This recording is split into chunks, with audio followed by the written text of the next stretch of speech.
Nobody brings you better coverage of the teams you're passionate about than these guys. Try some more. This is DJ and PK on 97.5, the KSL Sports Zone. DJ and PK, it's 97.5, the KSL Sports Zone. Had Bill Bender on earlier this morning. Talked a little college football with him. He writes for the Sporting News. He likes your take on the SEC. Thinks it's mostly posing. Although you can't rule anything out. The conversations are real and legit. But it's one thing to think about it and to talk about it. It's another thing to actually make the jump and leave the national football scene, which, with the 12-team playoff, has become much more national. And the SEC isn't really going to walk away from all of that money and all that exposure and isolate themselves and get ignored by the rest of the country. Well, and they think that they can do better and bigger. Would that come with expansion? And that brings us to a question of the morning. Do you think a move out of the Big 12 is required for BYU and Utah to play big-time football? Not as football is currently constituted, but if there's some revolution up the road and some big changes, then yeah, they might need to make the move, depending on how big these changes are and how radical the landscape is going to be altered. I don't know about that, though, because they didn't have it before, and they seem to do just fine there. They've had all these sellouts, and the interest in the teams is great. This is a great college football market. You can argue this is one of the better college football markets in the country. Easily argue. We got two teams. We got 50-some thousand at Rice Eccles. We got 60-some thousand down there in Provo. It's very unusual to have two teams this close together and no NFL team. I'll bet we can find places where that happens in the country, but I don't think we can find a lot of them. And the fact that these teams have both won at a pretty good clip for decades now obviously makes it even better. I don't think BYU is going back at all. They're throwing money around like crazy, and they've decided that they're all in. Jeff, it doesn't matter what conference BYU is in. They'll always find a way to keep them on the outside. Little doomsday from Jeff there. On the outside of what? He does not elaborate. They're not on the outside now. They were in the Big 12 title game. Seemed very much inside to me. But win that and you're playing. Yeah. The path is there. Go ahead and accomplish that this very season. You will be in. And if you get in, say that you got Bachmeier for this year, next year, most likely. You never know with the portal, right? But it's every time you hear him talk, he says he loves it here. He's playing music at the Doesn't seem like the portal's an issue. In 2 years, the NFL might be. Let's wait till we get there to worry about that. Right. So if you get in the playoff the next 2 years with him, and then you got this hotshot kid coming in, he's going to do they said the 1 year mission that his brother is doing, Ryder, is doing it there, the tight end, and he did the 1 year spiel, I think, over in Norway. And so if he comes in and he's all that, and you make the playoff 3 out of the next 4 years, they're going to keep you out? And maybe you win a game or two in the playoff? How could they possibly do that? Especially because the playoff seems like it's going to 16 or 24. I mean, they're barking about 12 now. We're going to middle of the year at 12. But it's there's too much money, too many networks. Right. And the history says that sports can't resist, and it doesn't matter what the sport, what level, they just can't resist more money, more. The last 5 or 6 years, what hasn't? I mean, the NFL's added 2 playoff games. Major League Baseball's added more wild cards. We just had the World Cup that expanded by 16 teams. It's apparently going to expand by 16 more. The NBA added the play-in games. I guess the NHL has stood firm. Good for them. NCAA basketball tournament added more teams. And with that in mind, it would stand to reason then that the first round games would be easier in terms of potential for winning. Yes. The bigger it gets. So you're going to have success there maybe. I just don't see it. I don't see why they would keep these folks out. And they come to your stadium. They generate a buzz no matter where they go, wherever they go. Now you can argue, well, some of these places are already sold out, but they'll drive up the prices. Yep. You can charge more. Even if the stadium is sold out, you can still make more money. We're seeing it in BYU basketball. We're seeing the BYU football also. I had that discussion with the season ticket holder because I wondered but that's more natural. Yeah. That happens all the time. I think they feel like it's accelerating. Yeah, because they don't want to pay more money. Right. Well, and he BYU was undercharged with these chaotic rules and legacies that they've had. I asked him if he was keeping. He said, "Oh yeah, I am." He says the kids enjoy going, and I said, some people are complaining. He goes, "It costs more. I mean, look at the teams they're bringing in, and look at what they're doing. It's everything costs more, right? McDonald's, they say, costs more. Yeah. So we understand all that. Yeah, the days of $5 lunches are gone. They all seem to be $10, no matter where you're going, unless you're paying 20, 30, 40 where you're going. I can't save the money. Even if you're racing through the local deli. And what are they going to do to that stadium? They're going to need improvements. You're going to need more luxury stuff. Yeah. You're leaving money out on the table. Either build a new one or do something to it, but you're leaving money out on the table. Yeah. Yeah. And so you're not going to do all that. I thought by now it would be ringed the way Lambeau Field is. They built luxury suites all around that thing. Right, and I think they're going to do something. I think that was part of Tom Homo retiring, the new administration go forth in that way, and they're working on stuff, and they'll figure it out somehow. I mean, they expanded it 5 times already, whatever it is, and so we'll see. Maybe they tear it down and do something new. I don't know about that. So everything screams big time, and I just can't see them being left behind. And Utah has earned its spot, especially now if they continue to have success. Then it's the Utah program. It's not Kyle Whittingham. It's not Urban Meyer for that little blip that he was. No, it's Morgan Scalley and the Utah program. Well, and also Morgan to be young enough that you could, if he gets it going or keeps it going, then it's easy to project he could coach 10, 15, 20 years easy, which you really can't project that in college football anymore. Yeah. So many changes. We'll see what happens there. And if the SEC was going to do it, go ahead and do it. Quit talking about it, man. Brian says when the Big Ten and the SEC do their next purge, I'm not going to bet the farm, but I do believe Utah and BYU will be part of that, especially as they get close to expanding the playoffs. I don't think that those two conferences need to do anything more. I think they're good to go right now. Especially the SEC. You've got this monopoly on that side of the country. And you do play great football. There's no one's going to deny that. You have a slew of NFL draft picks. Even though it slipped, it's not what it was, it's still really good football. Yeah.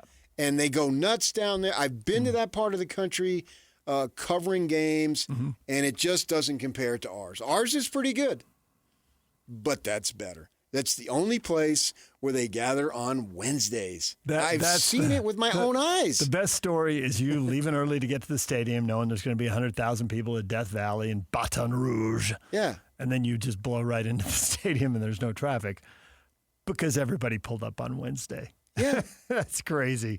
There's motorhomes everywhere. Who had more motorhomes? Penn State, where apparently they park in a field, or LSU, where they park motorhomes in a field? LSU and Florida. Was Florida the same deal? Just motorhomes in the field forever? Yeah, Florida, yes. I can tell you stories. The LSU thing was when Utah State played, and the buzzer bees or stingers, whatever they would do, were supposed to play New Orleans in a playoff. And Craig Thorpe, hey, go down early. 2 for 1. Yeah, well, something happened, and they didn't make it. And he goes, well, it's cost too much. Can you still go down? I did. So I was there, and I'm bored out of my mind. And I'm walking around, and I'm there on a Wednesday. And I talk to campus police because I see them there. I said, what's going on here? No, this is nothing, man. You should see when it's a conference game. getting the lowdown from the cops. Right. I was just walking around. See, you're back to the you had the cops beat. You were a beat reporter back in the day before you went to sports. Yeah. You just went back to your roots. Right. And I knows what's going on. Talking to him. Let's talk to the man in blue. blue. And then a few years back, I go to Florida, and they post tailgate, and I'm doing my GPS because I got to drive back to Jacksonville. I was in Florida less than 24 hours. Mm-hmm. I flew into Jacksonville. You got to go from Gainesville to Jacksonville. Yeah, and I got to go back. I got a first flight in the morning, but GPS, it won't take me where I need to go because all the streets are still blocked off because no one's going anywhere. And they got fields with like practice fields with lights, and the lights are on, and they're all hanging out. And then I was at Kentucky. Right, a lower level SEC. Mm-hmm. Well, I'm there to cover Utah basketball on a Friday. The NIT, the preseason. They used to have the preseason NIT, yeah. And Utes thought they were guaranteed a game, so Majerus agreed to it. Well, not only did they not get the game at home, they got Kentucky out on the road. Yay. He was furious. Yay! And I check into the local Lexington Marriott, and it is dominated by orange. The hotel was a University of Tennessee convention because they're playing the next day. And it was all hours of the night. I didn't even bother calling down and say, hey, it's noisy. They would have said, check out. Can't help you here. And I'm a titanium for life. I'm a big shot, Alex, when I go to Marriott's. They call me sir and all that. Should I tell him the other story? Yeah, I was about to say, you want to hear a story about PJ being a big shot and telling the guy he's making a career. In a few minutes, you're making a career decision. Take a little look at this. So I was at a youth baseball tournament in Colorado, and they said, oh, man, you can't book the thing for a week and then leave after 2 or 3 days if your team wins. You got to guarantee us 5 nights. Well, the team lost, and so I got like 3 nights that I need to leave. I'm not going to stay there.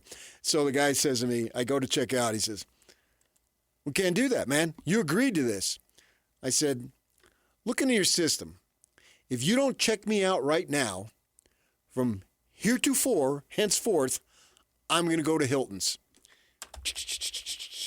You're checked out, Mr. Kinahan. Big shot. Because of work, staying at these hotels. And that was, he had like 40 million points.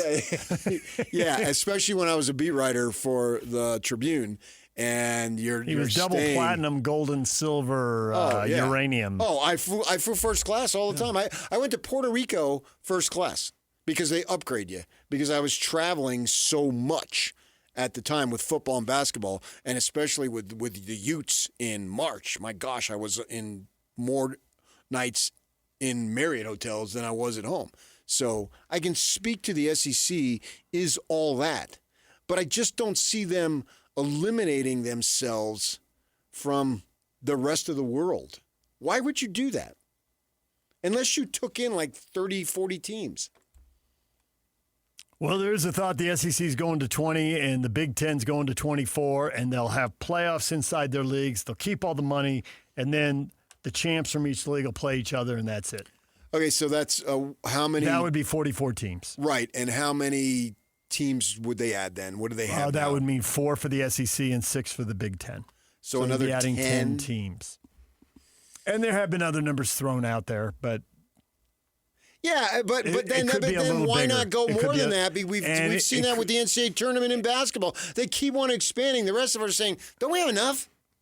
But no, they want to add this. Then they add the first 4. Okay. Then that counts now. Not that I want to get too far afield here, but I think the NCAA basketball tournament, stop at the playing games and all that. I think at 96 teams, it'd be great. I think these smaller schools, that at 15 and 16 can only occasionally beat a 1 or 2. We understand. I think they'd be pretty good against the 9 and the 10s, which is what you get if the top 8s all got buys. And I think they can win the next game against the 7s and 8s. Sure, but then you've really reduced college basketball to 3 or 4 weeks. Nothing that matters in November. College basketball is already 3 or 4 weeks. I disagree. Well, Man, we're not in an NFL market. In a lot of places, it's 3 or 4 weeks because the NFL is just taking over January. I disagree. When Arizona comes to town, it's a big, big deal. Mm-hmm. And when BYU and Utah go down to wherever in the Big 12, these places, no, it's not as important. Understood. And winning the conference regular season is nice, and you get to cut down the nets, and you can put up a banner. But if you win the conference tournament in the Big 12, then really all that matters is how you did in the NCAA tournament, because that means you're really good. But now you're going to water it down even more so. Even more so, yes. That's where they're headed. And just 64. Getting, under your circumstance, the Big West and the like and the Big Sky no longer will be simply getting to the tournament. They'll be trying to figure out how to pull that upset. And guys will be fired because you didn't win in the NCAA tournament. And now, nobody in the Big Sky, Big West, and so forth, if you get to the NCAA tournament, that's it, man. You've achieved your ultimate goal. Anything else beyond that is gravy. And Weber had an opportunity to have gravy. They did. And it was sweet. They did twice. Yeah. Twice in the 90s. It was awesome. Yeah, absolutely. Playing big dogs. Right. And that's awesome. Yeah. Yeah, that's incredible. It came so close to the Sweet 16 both times. Yeah. And it would have been just beating North Carolina and then losing to, was it Florida in overtime? So awesome. If they're going to do that and expand that when it seems needless, then don't tell me that they're going to stop at whatever in football. Oh, no, I get it. I agree. I mean, the 20 and 24 has been thrown out there, but would they go to 28 or 32 in the Big Ten? Especially the Big Ten, I think, is the one that's been contemplating, hey, how do we just make ourselves the NFL here? And then why not do that and then get everybody off your back? And you create a massive entity at that point. Right. And this is why, and you've already got relationships, all these multiple networks, and you bring in streamers. I mean, you can totally see the whole deal. And then we'll see the NFL in December get off Saturday. I don't know about that. We'll see. I'll call you up in 15 years. Okay. DJ, I really like college football today. DJ, do you remember? I'm not going to watch NFL because it's not on anymore. I won't be watching an 8:30 game because I'll be in bed. I'll be asleep then. Alex, will you even text us then? Yeah, of course I will. I'll text. No, he'll just do something that will make him magically appear. We'll get with a hologram of holograms on his meta glasses. Yeah, I mean, it's like you'll be sitting on your couch and the guy's right next to you. Be like some Star Wars thing. There'll be little 10-inch tall versions of us sitting on the desk arguing. What is ahead okay, guys? That way. Yeah, that's true. Right. So maybe everybody will have private planes the way we all have cell phones. Jetsons will finally be true. We'll be zooming around. Be some kind of Blade Runner thing going on. Nice. Yeah. So. All right, DJ PK, we got to take a break. When we come back, everything you missed in this show next. Stay with us. For all of you, less motivated listeners, it's time for your 9 o'clock. Where the heck have you been headlines? Where you at? With DJ and PK on 97.5, the KSL Sports Zone. Soccer-related headlines brought to you by Trajan Wealth. Call Trajan Wealth today, your local trusted financial fiduciary, 1-855-TRAJAN-1, or visit their website at TrajanWealth.com. Well, the breaking news this morning, if you missed it, BYU getting a big guy. The big guy? A big guy? Well, that's all to be determined. They probably have a pretty good idea. Well, there's a reason they call him Little Shaq. There you go. Somewhere there's a BYU coach listening around and going, bleeping PK. Got some guy out of Poland. Yes, he's been playing in the Polish league. He's been playing for the Poland national team, not one of the age group teams, but the senior national team. 23 years old. Śląsk Wrocław's Jakub Urbaniak is committed to BYU, a source tells Draft Express. Jonathan Givony, the first to tweet it out. Multiple people have now tweeted it out and have the info. 6'9", 23 years old, averaging 9 points and 5.5 boards a game, playing 24 minutes in the Euro Cup. So, bring him aboard and see what he's got. Get old and stay old. Well, he's 23 years old. Well, I don't know what level is he, freshman, sophomore, junior? I don't know. I have no idea really how matter. they're figuring eligibility, and with the transfer portal and his ability to go back to Europe, feels like everything's a one-year deal. I wonder if for BYU with the big men, it'll just be that's the situation. They'll be in this situation every year of trying to find somebody, unless there's some LDS kid who comes in as a freshman and wants to be there the whole time. You know, back in Coach Edwards' days, they always a lot of times went junior college for defensive backs. Right? So they get these stopgaps, and they just continued that. And they had decent success with those guys. And now they're bringing in kids from the defensive backfield as freshmen and developing them. And then when their time comes, they're ready to go. And I'm wondering if KY here will go that direction as far as foreign big guys coming in and just be stopgaps and then continue it. You know, can they get a freshman and develop them? I mean, it's only been 2 years, so it's not like it's a big long time, but they haven't been able to do that. Or maybe doesn't necessarily have to be the foreign guy. It could be some transfer dudes that see a need, but they didn't. And then, Kibakeda was there for a couple of years. They have recruited a couple of kids out of Timpview who have some size. But, the kids they're with not really size, big guys. You're taking the words right out of say. But just because they got the size, guys with size are face-up perimeter guys these days. So, but like that true defensive-minded, rim-protecting, rebounding. Like the high school Texas, kids are that's when he was there. The high school kids are so skinny, they got to put on weight before they can do it. Even if they want to do it, they got to put on weight before they're going to be capable of doing it.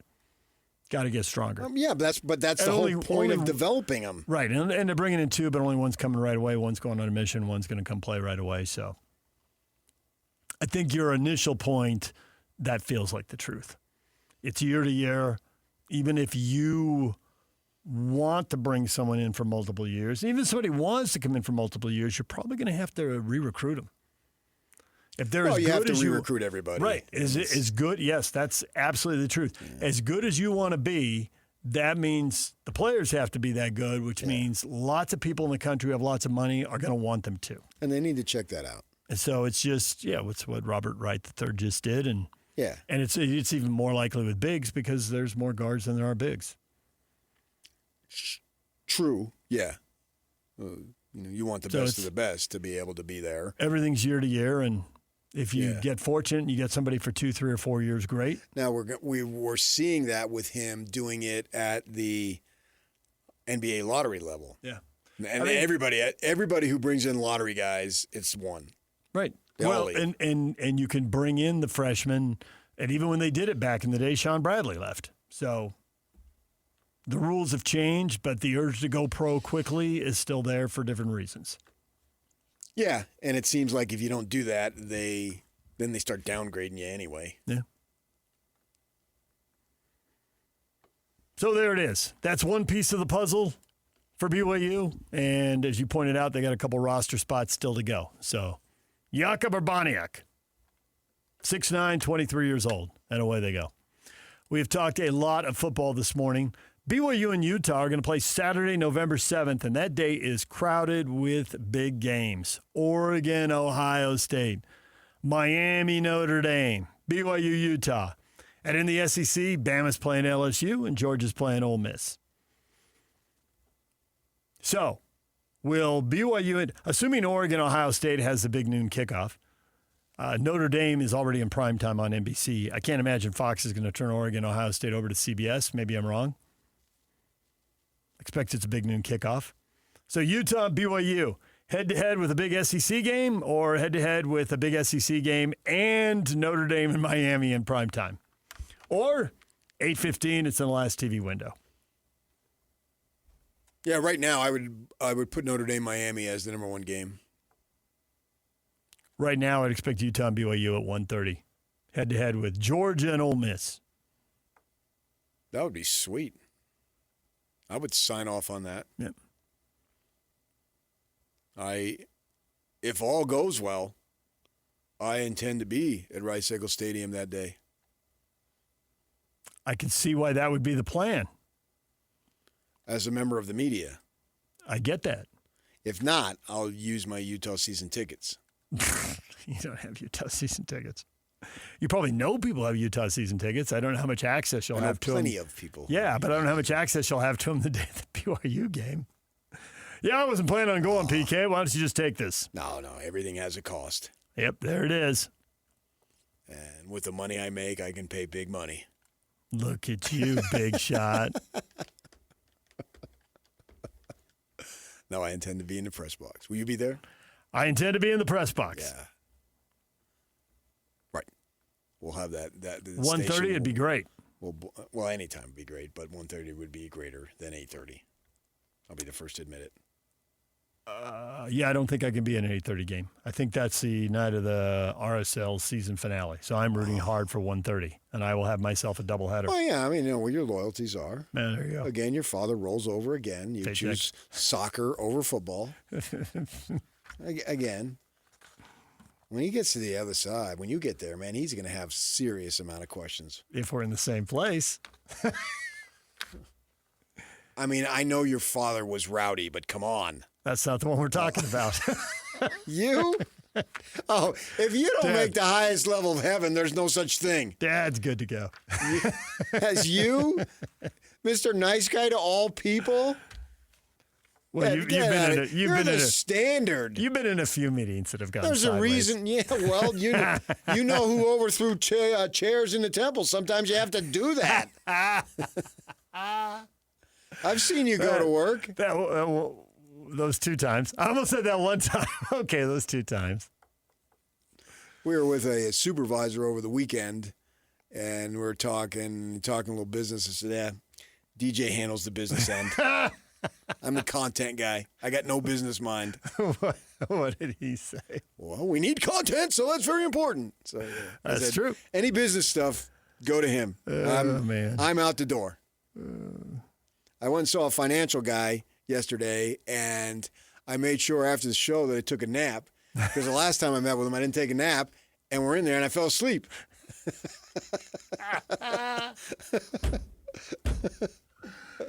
That is awesome. So this time, I went straight home.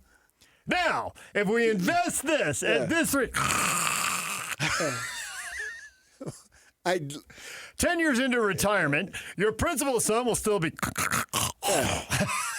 And she handles it all. And Clearly, because you're asleep. that was rude. But I got so freaking tired. Yeah. Oh, you get up early. And you don't sleep well at night. Yeah, so this time Man, I you literally were went bored home. out of your mind. I was like putting all these things on the overhead, and and plus it was like 2-3 years down the road. I don't even know if I'm going to be alive Sunday. 49ers coach. But this time I had a notepad. I didn't know what I was writing, but I was pretending I'm writing notes, acting like I'm engaged.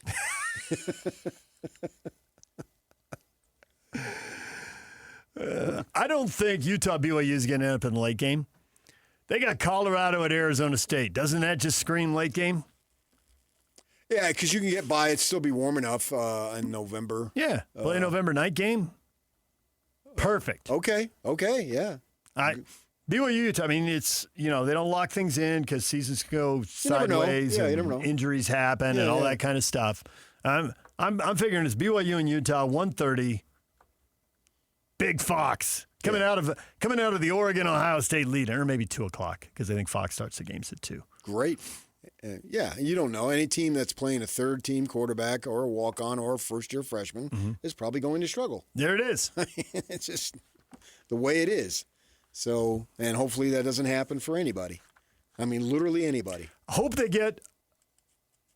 First off, you got to hope that they have a good enough seasons that the game can, I think they rise will. to the occasion. I think they will. And then you hope it gets a lot of attention because, to your earlier point, Miami, Notre Dame screams a massive amount of sizzle. Well, yeah, and one got in last year, one didn't, and then Right. they boycotted the bowl. So that plus it's Notre Dame, it's just huge.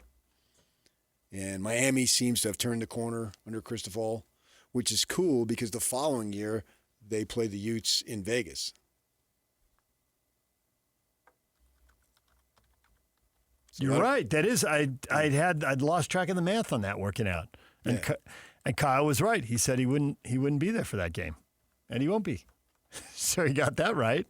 Not the way we expected it. Not the way he expected it either, but nonetheless. Yeah. Here we are. Yeah, so that's for this time next year we'll be talking about that ball game, and I anticipate being in that stadium covering that game. Yeah. Because that'll be huge, obviously. You got those two teams playing each other, and that'll be a big time matchup. But hopefully, I fully expect both of these teams to be in serious contention in November.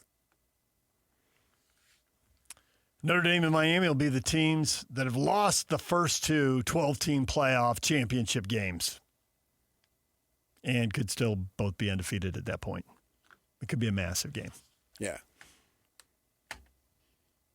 I think there's maybe 20-25% chance of BYU Utah Part 2 in Texas. It's certainly not out of the realm. It's not out of the realm. We had Bill Bender on. You can hear that interview wherever you go, and he was saying 4 teams for the 2 spots. Yeah. Houston, Texas Tech, Utah, and BYU. Right. Yeah. Those 4, see how it plays out. And I feel like now he did right that and predict BYU would win the league and go to the playoffs. Since we've been, and I say we literally, been in the Big 12 now for a few years, I feel like I got a much better feel for these teams. It's limited because there's so much turnover year to year, but nonetheless, you have the feeling. Oklahoma State should come back. How far will they come back? But they shouldn't have fallen that far.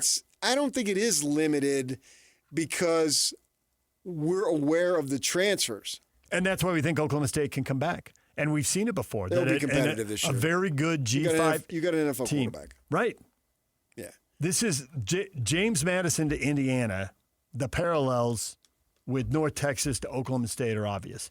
Doesn't mean you'll go as far as they did, but there's no way you should stay where you were. Because where you were was at the very bottom with no hope. In a terrible spot.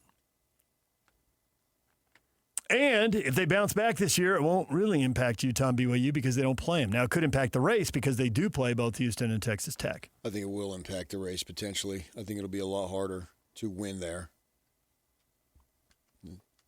And Texas Tech goes there. Yeah. Okay, Oklahoma State goes to Houston. Yeah, I'm jacked for the Big 12 race. And it starts. Week 2, Utah, Arizona. Week 3, Texas Tech and Houston. I wouldn't mind more conference games week 2 and 3. I think it'd be a good play for the conference to provide more good content for the TV networks. Sure, but you got to make sure it's not at the – what am I looking at? At the choice or the option of competitive or the risk of competitive balance. If other leagues are giving their teams some tune-ups, put their best foot forward, you got to be careful to make sure you're putting your best foot forward too. Sure, but I also think that gives a chance for your teams to put money games into the regular season the way the SEC used to. Hence, it's a risk. Right. Yeah. But I like the fact that you give yourself a mini bye because you schedule your version of the Citadel later. Okay. Instead of scheduling them week 2. Yeah, but I don't know about that though because then you got to play someone tougher week 1. Because so it's a trade-off. That's the risk. We're not talking about the SEC that week. And if we are, we're talking about it's a joke. Herb Street does it every year. Whereas if I've got Arizona and Utah at that time, that's a big-time game.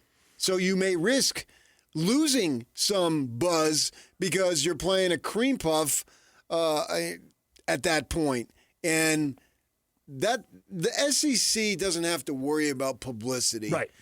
And buzz. The Big 12 does. Yeah, I would say don't do it the weekend before the rivalry games. That would, if everyone did it, that would call a lot of attention to it. I'm thinking more spacing them out through the season. And some teams, not November. BYU's moving up, and that might be the thing. Is put it. Yeah. I want November to have every weekend matter. And the conference implications are huge. So on Tuesday, that's a conversation piece when they do the poll. And it's not what BYU is doing in any case, because for BYU, it's because they put Notre Dame in their schedule. Understood, yes. That's why they've moved up. So not everybody will be and that's fine for the same reason. Right. I mean, you're not going to live and die by one.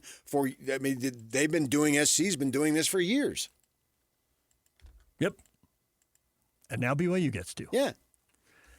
All right, DJ and PK, anything else you want to tell the people? Red Sox 14 in a row. There's always hope, right? A team that can't hit a lick can catch fire and vault themselves into the playoff position. Yeah, but the problem is they're peaking too early. What are they thinking? That may well be.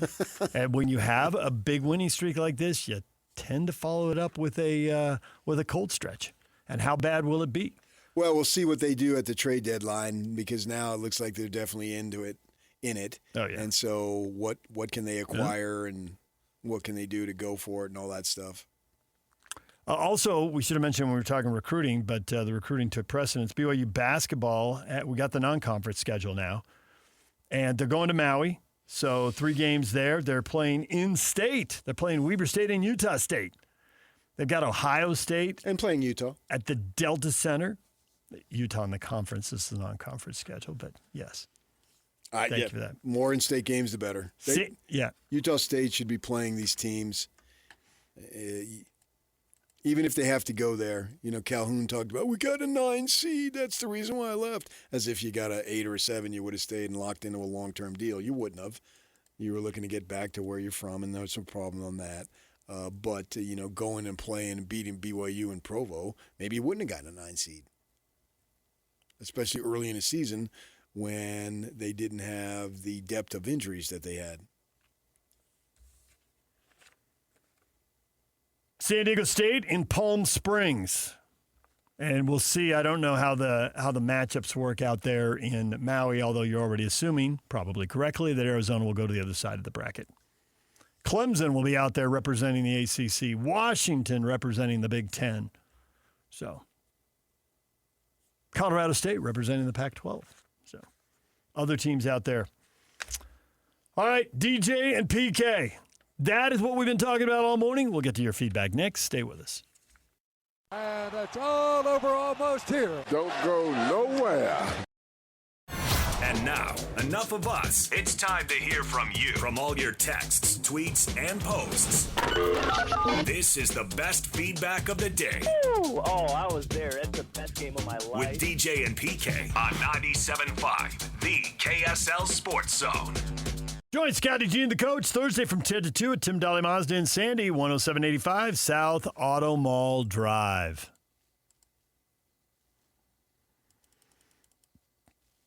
Time for your feedback. Do you think a move out of the Big 12 is required for BYU and Utah to play big-time football? Eric, I wish I could say no, but the way things are headed, it's more than likely. I don't know where they're headed. The question puts the initiative on BYU and Utah. If the league's going to get rated again, do they come straight to them? Whoever's doing the rating, Big Ten and or SEC, do they come straight to them trying to create whatever their own perceived new world order is so they don't really have to do anything? I mean, yeah, they move out. But are they really the ones going to be driving the initiative? Or if they're dividing up the map and TV markets and how many games do you need for how many streamers and how many networks, is the math just going to demand that somebody come to them? Okay. I mean, I think they're clearly in the top half, probably top third. Maybe it's not as clear top third.